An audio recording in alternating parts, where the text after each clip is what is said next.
Paz y bien, hermanos. El Cordero de Dios que quita el pecado del mundo. Homilía para el domingo segundo del tiempo ordinario en el ciclo A. Leemos en el Evangelio de hoy a San Juan, capítulo primero, versículos 29 a 34. Al día siguiente, al ver Juan a Jesús que venía hacia él, exclamó: «Este es el Cordero de Dios que quita el pecado del mundo. Este es aquel de quien yo dije: tras de mí viene un hombre que está por delante de mí porque existía antes que yo. Yo no lo conocía, pero he salido a bautizar con agua para que sea manifestado a Israel». Y Juan dio testimonio diciendo: «He contemplado al Espíritu que bajaba del cielo como una paloma y se posó sobre él. Yo no lo conocía, pero el que me envió a bautizar con agua me dijo: aquel sobre quien veas bajar el Espíritu y posarse sobre él, ese es el que bautiza con Espíritu Santo. Y yo lo he visto y he dado testimonio de que este es el Hijo de Dios». Palabra del Señor.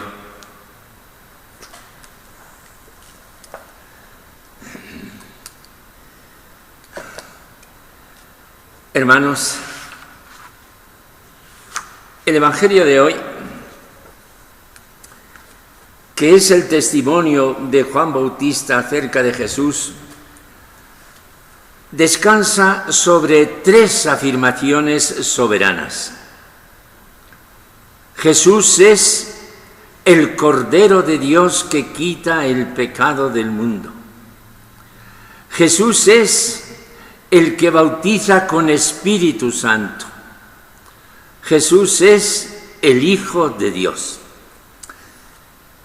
Celebrábamos el domingo pasado el bautismo del Señor, que lo narran cada uno con sus características específicas los tres primeros evangelios: Mateo, Marcos, Lucas.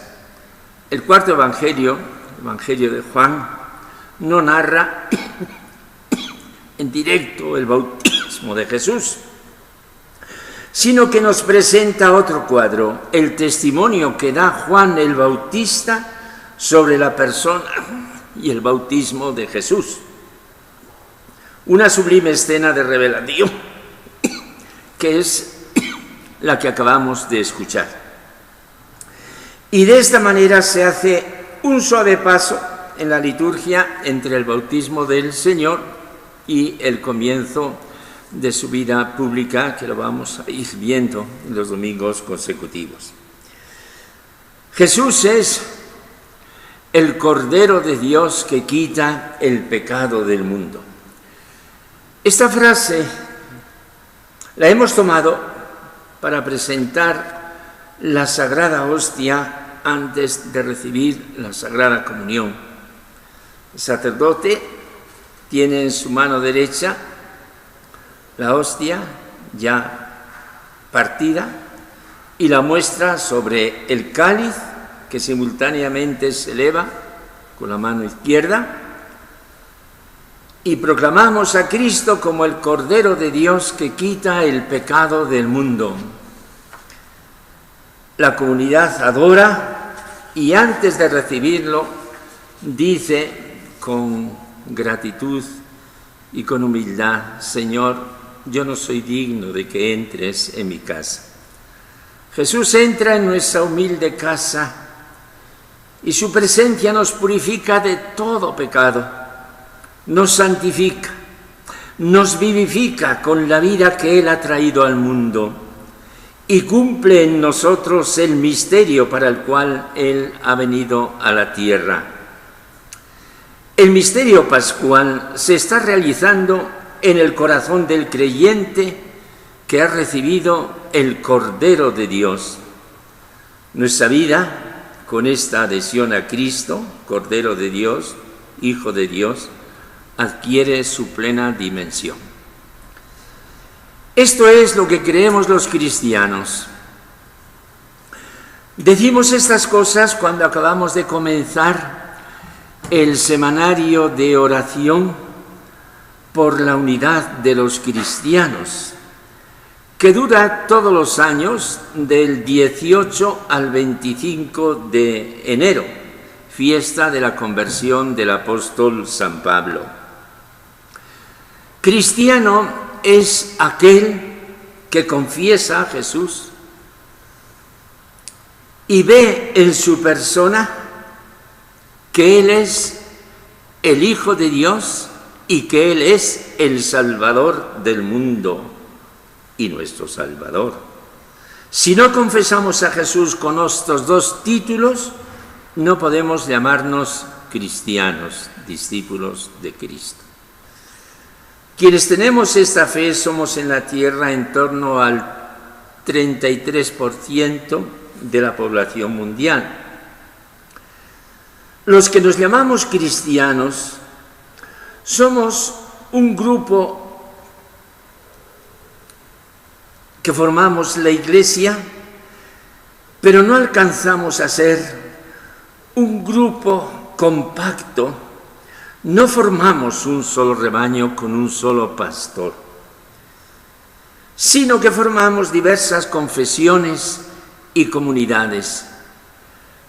Así nuestros hermanos ortodoxos, ellos y nosotros separados hace más de 1000 años, nuestros hermanos nacidos de la Reforma, que llamamos con una palabra genérica los protestantes, ellos y nosotros separados hace casi 500 años. Confesiones cuya división, pues, la lamentamos, dialogamos y no acabamos de unirnos del todo. ¿Cómo es posible que confesando ellos y nosotros a Jesucristo como Hijo de Dios y Salvador, cómo es posible que leyendo ellos y nosotros el mismo Santo Evangelio y amándolo, no nos podamos dar el abrazo de reconciliación entre hermanos? Nos divide nuestra visión diferente de la Eucaristía, de la sucesión apostólica, del servicio del sucesor de Pedro, de puntos concretos de entender la común fe. Es cierto, y esto tenemos que valorarlo principalmente, que es más lo que nos une que lo que nos divide. Pero la división que produce recelos mutuos y nos quita fuerzas no se corresponde con la oración de Jesús, con aquello que pedía al Padre en la cena. Jesús oró al Padre en la cena por los apóstoles y por los que habían de creer en Él por la palabra de los apóstoles. En el Evangelio según San Juan, capítulo 17, escuchamos estas palabras: no solo por ellos ruego, sino también por los que crean en mí por la palabra de ellos, para que todos sean uno, como tú, Padre, en mí y yo en ti. Que ellos también sean uno en nosotros, para que crea el mundo que tú me has enviado. Tristemente estamos todavía lejos.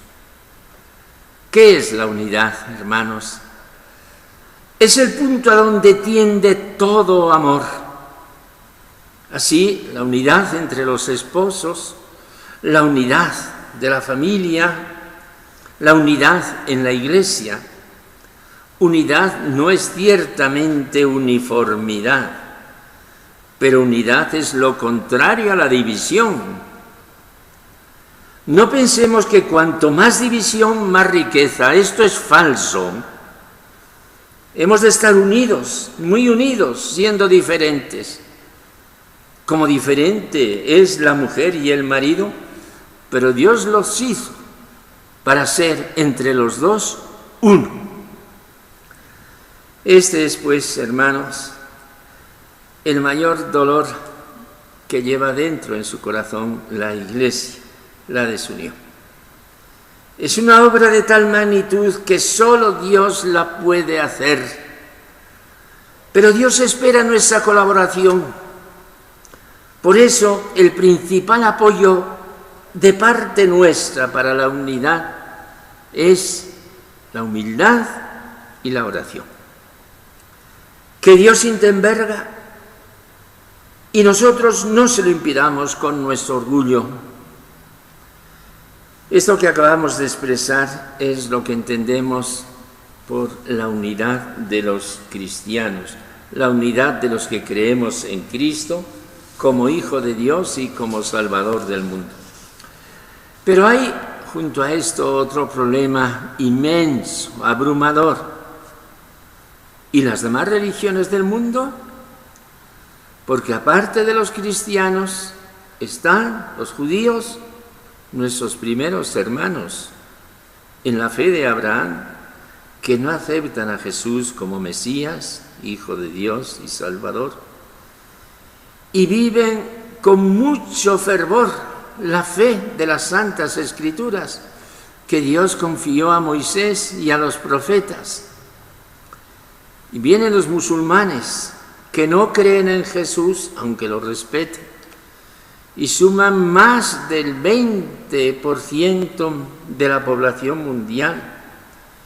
Y vienen las religiones de Oriente, religiones milenarias, del hinduismo, del budismo. Todas las religiones llevan a Dios.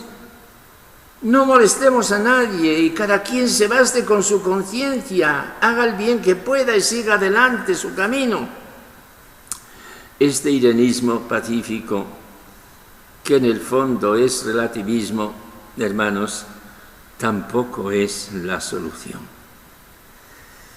Como no es el momento ahora de tratar de estas gravísimas cuestiones del destino humano, digamos tan solo, hermanos, que oremos unos por otros para que Dios nos conduzca a todos por los caminos que solo Él conoce como Padre amantísimo de toda la humanidad. Y nosotros, creyentes, cristianos y católicos, no nos cansemos de dar gracias mirando a Cristo, que es nuestro hermano y nuestro Señor, diciéndole: tú eres el Cordero de Dios que quitas mis pecados y el pecado del mundo.